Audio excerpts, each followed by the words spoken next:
Para sa mga kababayan natin na wala pang chance makapasok sa barko at naghahanap muna ng working experience abroad, land-based, narito ang ilang mga kilalang recruitment agencies na maaari niyong i-consider.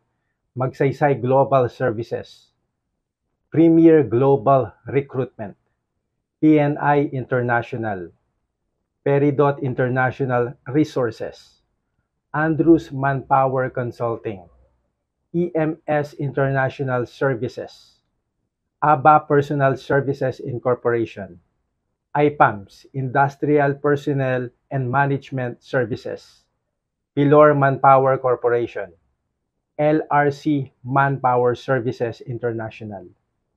Bago mag-apply o magbigay ng anumang dokumento o bayad, siguraduhin na ang agency ay verified at may active license sa DMW. Maaari ninyong i-check ang kanilang status sa dmw.gov.ph para makiiwas sa illegal recruitment at scam. Good luck po sa lahat ng applicants.